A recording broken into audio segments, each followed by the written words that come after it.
आजच्या घडीला जर का तुम्ही एक इम्पोर्ट एक्सपोर्ट व्यावसायिक असाल, तुम्ही भारतातनं प्रॉडक्ट निर्यात करताय किंवा बाहेरच्या देशातून प्रॉडक्ट आयात करताय आणि तुम्हाला तुमचा बिझनेस ग्रो करायचा आहे, डेव्हलप करायचा आहे, रेव्हेन्यू वाढवायचा आहे, प्रॉफिट वाढवायचा आहे, तर आज तुम्हाला डिजिटल मार्केटिंग करण्याशिवाय पर्याय नाही.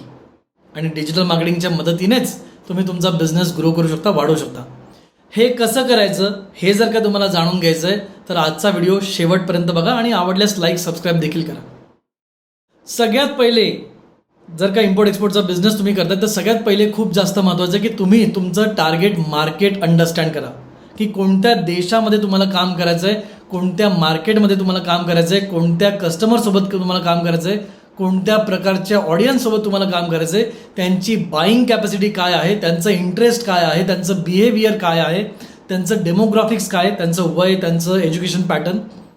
सगळ्यात पहिले खूप जास्त गरज आहे की एखादं मार्केटला समजून घेणं आणि त्या मार्केटची नेमकी गरज काय हे समजून घेणं आणि त्याचसोबत त्या मार्केटची पेईंग कॅपॅसिटी काय हे आपल्याला समजून घेतलं पाहिजे. सोबतच त्या मार्केटमध्ये डिजिटल पेनिट्रेशन किती आहे याचा देखील अंदाज घेणं गरजेचं आहे. याच्या बेसिसवर जेव्हा तुम्ही एखादं मार्केट फायनल कराल, एखादा देश, एखादा दुसरा देश, 2-3 देश आणि त्यातले मार्केट जेव्हा तुम्ही फायनल कराल त्यानंतर तुम्हाला जायचं आहे स्टेप नंबर 2ला. स्टेप नंबर 2ला तुम्हाला काय करायचं आहे? स्टेप नंबर 2ला तुम्हाला तुमच्या बिझनेसचं ऑनलाईन प्रेझेन्स बनवायचं आहे.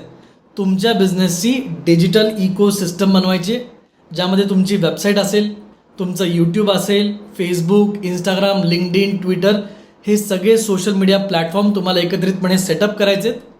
तर तुमच्या बिझनेसची डिजिटल इकोसिस्टम बनेल.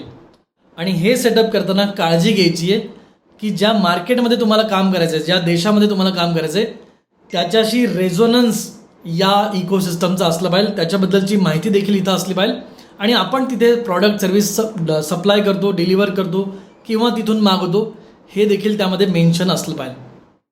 इकोसिस्टम बनवणं हे वन टाईमचं काम आहे आणि एकदा का इकोसिस्टम तुमची बनली की मग तुम्हाला डिसाईड करायचं की कोणत्या चॅनलच्या माध्यमातून तुम्ही कस्टमरपर्यंत किंवा ज्याच्यासोबत तुम्ही B2B कनेक्ट होणार आहात, बिझनेस करणार आहात त्यांच्यापर्यंत तुम्ही कोणत्या चॅनलच्या माध्यमातून पोहोचणार आहात.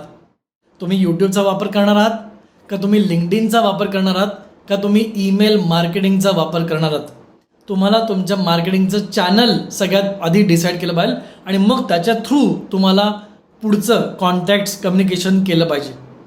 या आहेत सगळ्यात बेसिक 3 स्टेप ज्याच्या मदतीने तुम्ही तुमच्या इम्पोर्ट एक्सपोर्ट बिझनेसला ऑनलाईन घेऊन जाऊ शकाल, डिजिटल बनवू शकाल आणि त्याच्या माध्यमातून भरपूर बिझनेस जनरेट करून भरपूर रिव्हेन्यूही जनरेट करू शकाल. मित्रांनो, जर का तुम्हाला हा व्हिडिओ आवडला असेल तर प्लीज व्हिडिओला लाईक करा, कमेंट करा, शेअर देखील करा आणि माझ्या चॅनलला सबस्क्राईब करायला बिलकुल विसरू नका. या व्हिडिओमध्ये थांबतो इथेच. भेटूयात लवकरच पुढच्या व्हिडिओमध्ये.